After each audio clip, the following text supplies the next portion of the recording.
Hello साथियों, नमस्कार, आदाब, सत श्री अकाल। आप देख रहे हैं 7-Eleven स्टडी यूट्यूब चैनल। आज हम जो आपके लिए लाए हैं कि राजस्थान अध्ययन कक्षा 9 की बुक का पार्ट 2 करने वाले। एक पार्ट मैं आपको ऑलरेडी करवा चुका हूं और आज हम जो पढ़ने वाले हैं इसमें 1818 के तहत जो राजस्थान की रियासतों ने अंग्रेजों से जो संधि की थी, उनमें जो शर्तें थी उनके बारे में अपना अध्ययन करने वाले हैं। तो चलो शुरू करते हैं आज का सेशन।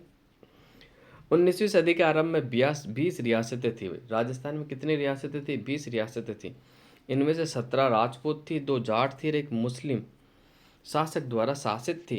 इन राज्यों के साथ की गई संधियां कुछ सामान्य शर्तें थी तो कुछ विशिष्ट और जो उस राज्य से संबंधित थी। संधि की सामान्य शर्त इस प्रकार थी। संधि द्वारा रियासती शासकों ने अंग्रेजों की सर्वोच्चता स्वीकार कर ली, यानी पहले भी जो रियासत के जो राजा थे उन्होंने भी अंग्रेजों की जो सत्ता है उसको सर्वोच्च मान लिया। दूसरी, जो अंग्रेजों ने रियासती राजाओं को वंशानुगत राज्य अधिकार स्वीकार कर लिया। तीसरे जो थे, अंग्रेजों ने बाहरी आक्रमण से प्रत्येक राज्य की सुरक्षा करने तो आंतरिक शांति और व्यवस्था बनाए रखने तो सहायता का आश्वासन दिया था। यानी कोई भी बाहरी आक्रमण करेगा तो अंग्रेजी सेना उस राजा का साथ देगी जिस रियासत पर हमला हुआ। नेक्स्ट आगे चलते हैं। संधि करने वाले प्रत्येक राज्य में एक अंग्रेज पॉलिटिकल एजेंट रखना तय किया गया। साथ ही आश्वासन भी दिया गया कि पॉलिटिकल एजेंट उनके राज्य में कार्यों में हस्तक्षेप नहीं करेंगे। यानी प्रत्येक रियासत में पीए रखेंगे। पीए यानी आप समझो जैसे पीए कोटा में बर्टन था, उदयपुर में सावर्स था, ठीक है, और कर्नल ईडन जो कि जयपुर के, ये पीए होते थे। या तो ये कह दिया कि भाई रियासती कार्यों में हस्तक्षेप नहीं करेंगे, लेकिन आगे जाके बहुत हस्तक्षेप किया था। ब्रिटिश संरक्षण के बदले रियासती शासकों को विदेश नीति अंग्रेजों को सौंपनी पड़ी और अपने आपसी विवाद अंग्रेजों के मध्यस्थ हेतु प्रस्तुत करने का वादा करना पड़ा कि भाई किसी दो रियासतों में अगर जो भी आपसी कलह चल रहे हैं वो अंग्रेज उनके मध्य आकर उनमें मध्यस्थता और उन विवाद को समाप्त करेंगे। और आवश्यकता पड़ने पर रियासती शासक अपने राज्यों के समस्त सैनिक साधन अंग्रेजों के सुपुर्द कर देंगे। यानी अंग्रेजी सेना का खर्च भी वहन करना पड़ेगा इनको।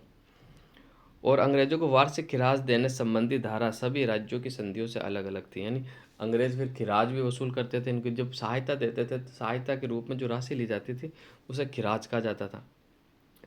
खिराज ये राशि निर्धारित करने के लिए मराठों को दिए जाने वाले खिराज के आधार पर बनाया गया था। लेकिन यह एक बात थी, मराठे जितने खिराज देते थे उससे ज़्यादा अंग्रेजों ने इन रियासतों से खिराज वसूला था। इससे अच्छा तो मराठों को खिराज दे देते, क्योंकि अंग्रेजों को उससे ज़्यादा खिराज दे रहे थे।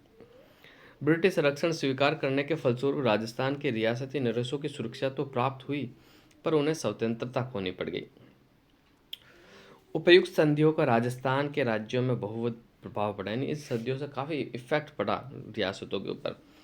कंपनी सरकार को नियमित रूप से खिराज देने से राजस्थान राज्यों की जो आर्थिक स्थिति कमजोर हो गई थी, क्योंकि जो अंग्रेज है खिराज के रूप में काफ़ी धन लूट रहे थे रियासतों से, तो स्थिति तो कमजोर होनी है। पॉलिटिकल एजेंट राज्य की व्यवस्था बनाए रखने के नाम पर हस्तक्षेप करने लगे। हाँ, अब जो पीए थे वो राज्य की जो नीतियाँ थी, राज्य के जो भी मसले थे, मामले थे, उनके अंदर हस्तक्षेप करने लगे थे। शासन कार्य और अधिकारियों में आई कमी के कारण राजा शासन संबंधी कार्यों के प्रति उदासीन रहने लगा। ऐसी परिस्थितियों में ब्रिटिश पॉलिटिकल एजेंट राज्य का तानाशाह बन गए। कंपनी द्वारा खिराज वसूल करने के अलावा समय समय पर कई खर्चे बला थोप दिए जाते थे। यानी इसके अलावा भी जो खर्चे होते थे वो जब जबरदस्ती रियासतों को ऊपर थोप दिए जाते थे।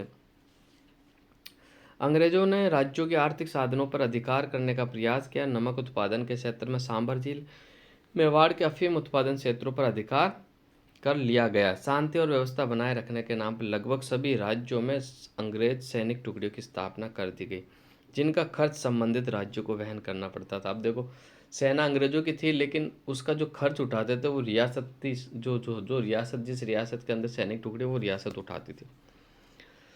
भारी खिराज और ब्याज व अन्य खर्चों के थोप जाने के फलस्वरूप राज्यों की जो आर्थिक स्थिति है धीरे धीरे कमजोर होने लगी थी। कमजोर तो होने ही वाली थी, क्योंकि बहुत ज़्यादा खिराज भी वसूल कर रहे, फिर उनके सैनिकों का खर्चा भी उठा रहे, अंग्रेजी सैनिकों का खर्चा भी उठा रहे थे। राजस्थान में शासकों ने मराठा के आतंक से सुरक्षा और अपने सामंतों का नियंत्रण स्थापित करने के लिए अंग्रेजों के साथ 1818 में संधि की थी। संधि के संपन्न होने के बाद राजपूत शासकों ने अंग्रेजों की सहायता से सामंतों की शक्ति को कुचलने का प्रयास किया। कालांतर में अंग्रेज ने ऐसे अनेक कदम उठाए जिनके सामंतों की स्थिति कमजोर हुई। सामंतों को सैनिक सेवा के बदले में उनसे नगद रुपया वसूल करने का निश्चय किया गया। जागीरी क्षेत्रों में सामंतों को कई विशेष अधिकार प्राप्त थे। जैसे जागीरों के निवासी अपने सामंत की आज्ञा के बिना किसी दूसरे स्थान पर नहीं बस सकते थे। समस्त सामंत व्यापारियों से राहदारी और दाना पानी और शुल्क वसूल करके उसके बदले व्यापारियों को सुरक्षा देते थे। उनके इन विशेष अधिकारों को समाप्त कर देकर 19वीं सदी के पूर्वांत तक जागीर क्षेत्र के नेतृत्व में सामंतों के पास थे। समाज में उनकी प्रतिष्ठा बढ़ी चढ़ी थी, किंतु 19वीं सदी के अंत में जागीर क्षेत्रों में सामंतों के नेतृत्व में कमी आई। अब वे उतने प्रभावशाली नहीं रहे थे, क्योंकि अंग्रेजों ने उनसे सारी शक्तियाँ छीन ली थी। ठीक है।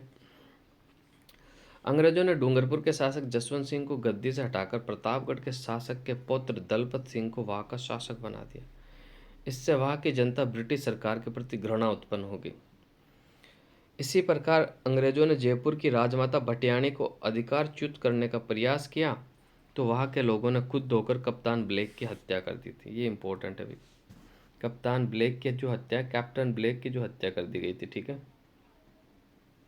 क्यों करी थी कि भटियाणा को, जो राजमाता थी भटियाणी, उसको अधिकार से च्युत कर दिया, यानी उसके अधिकार छीनने का प्रयास किया था।